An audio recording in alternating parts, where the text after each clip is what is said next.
Hola, buenas tardes. Mi nombre es Julián Arcila y soy estudiante del programa de Seguridad y Salud en el Trabajo. El día de hoy vamos a hablar sobre el primer capítulo del libro Las formas de trabajo y su historia de Pablo Reyes Mil. Capítulo 1. La economía como ciencia. El principal objetivo es abordar la economía como una ciencia, haciendo referencia al conocimiento. Además, reconociendo las ciencias sociales como parte del desarrollo del hombre, desde la Edad Media y a comienzos de la Edad Moderna.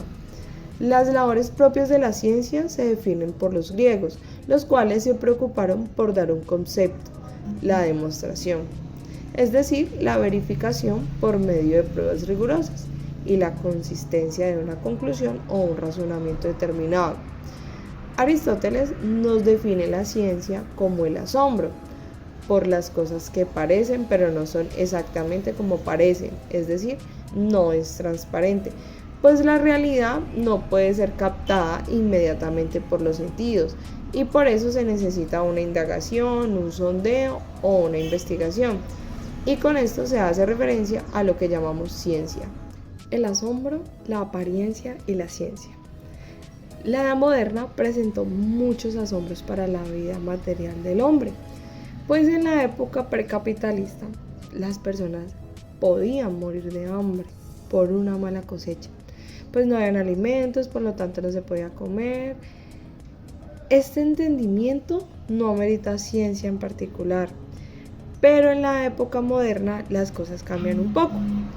Puede llover, se puede cosechar mucho y esto puede ser malo, pues al haber tanta comida, sus precios escasean, los salarios caen, hay más desempleo, solo porque sobran los alimentos. Y esto es una situación de asombro. El 33% de los seres humanos pasan hambre, y si esto no se cambia puede ocurrir una transformación biológica. Seres que han sido sometidos a opresión, explotación y personas que no comen y mucho menos reciben estímulos. Es allí cuando el cerebro se atrofia y su crecimiento se detiene, observando una transformación morfológica en su cuerpo. Teoría y algo más, cada vez más el movimiento. Primero vimos que la ciencia se relaciona con el conocimiento, la observación y la experiencia. Segundo, la realidad no es comprendida inmediatamente. Tercero, cada ciencia tiene su lenguaje. Una cuarta corresponde a la ciencia moderna, siendo Galileo Galilei uno de los fundadores de esta ciencia moderna.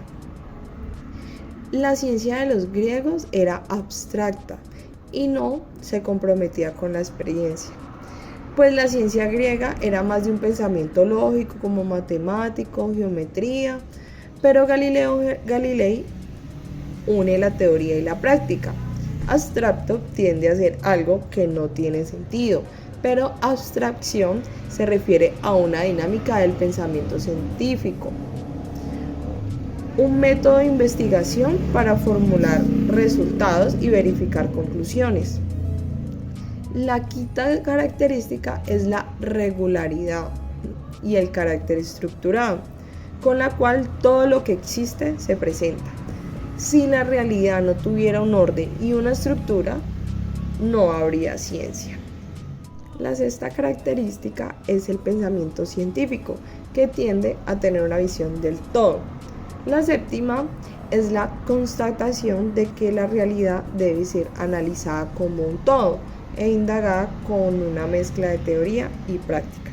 Marsh asegura que en sus investigaciones comprendió que el hombre para producir desarrolla relaciones sociales, pues estos no producen solos, sino que cooperan de una manera u otra entre ellos mismos. Absoluto, relativo, materialismo y especulación. La octava característica corresponde a que no hay verdades absolutas, pues todo está en movimiento constantemente. La novena es el carácter materialista de la ciencia. Marx comenta que las relaciones entre los hombres tienden a ser sus fuerzas productivas y crean todo lo que conocemos, como la moral, la religión, la ciencia. La décima característica hace referencia a la capacidad de predecir, pues toda ciencia tiene esta capacidad, estudiando sus propias leyes y sus propias regulaciones. La ciencia como economía y la ciencia social. La economía surgió como ciencia particular.